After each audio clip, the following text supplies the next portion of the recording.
Subscribe कीजिए homeopathic Kalu channel को और बेल आइकॉन को दबाइए लेटेस्ट होम्योपैथिक वीडियो सबसे पहले देखने के लिए। बिस्मिल्लाहिर्रहमानिर्रहीम। मेरा नाम होम्योपैथिक डॉक्टर गुलाम शबीर हुसैन।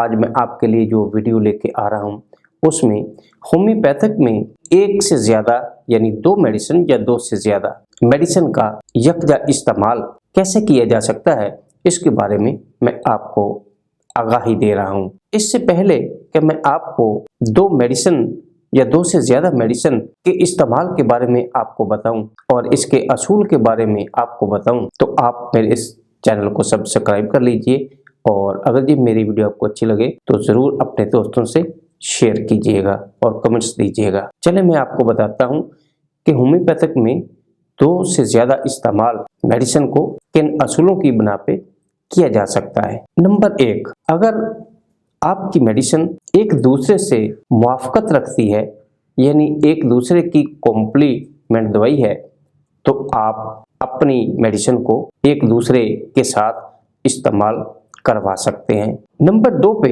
एक से ज़्यादा अद्वियात के इस्तेमाल करने में आपको इस बात का ख़ास ख्याल रखना पड़ता है कि आपकी एक दवाई दूसरी दवाई का एंटीडोट ना हो। दोस्तों, अगर आपकी दवाई जो कि आपने इतनी मेहनत से सिलेक्ट की है और इसके बाद जो आप दूसरी मेडिसिन दे रहे हैं वो उसका एंटीडोट है, तो मरीज को कोई फ़ायदा नहीं हो सकता, क्योंकि पहले आपने जो मेडिसिन दी जैसे ही उसका एंटीडोट मरीज को मिला तो पहली दवाई के असरात ख़त्म हो गए और मरीज की अलामत जो कि तुम वहाँ मौजूद रही और मरीज सेहतमंद ना हो सका। तो दोस्तों, सबसे अहम बात वो यही है कि आप अपनी दवाई जो पहली के एंटीडोट ना हो और उसका कॉम्प्लीमेंट भी हो यानी उसके साथ मुआफ़क़त रखती हो, तो आप उसको दे सकते हैं।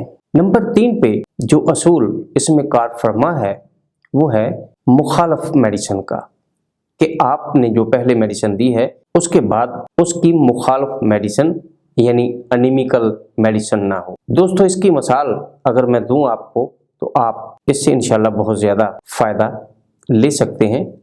मिसाल के तौर पे, अगर हमने किसी मरीज़ को एपिस मेलिफिका इस्तेमाल करवाया और उसके बाद रिस्टाक्स दी, तो ये एपिस की एनीमिकल दवाई है यानी मुखालफ दवाई है, तो इस तरह आप अपने मरीज़ को फ़ायदा नहीं दे सकते। इसी तरह अगर आप चाइना के बाद डिजिटैलिस का इस्तेमाल करवाते हैं तो भी चूँकि चाइना की मुखालफ डिजिटैलिस है तो मरीज़ को फ़ायदा नहीं हो सकता। तो दोस्तों, अगर आपने 2 मेडिसिन का इस्तेमाल करना है तो आप इन 3 असूलों पे अमल करते हुए आप अपने मरीज़ को मेडिसिन का इस्तेमाल करवा सकते हैं। दोस्तों, जो मेरी वीडियो आपको कैसी लगी, अगर अच्छी लगी तो व्हाट्सएप पे और फेसबुक पे शेयर ज़रूर कीजिएगा। वस्सलाम।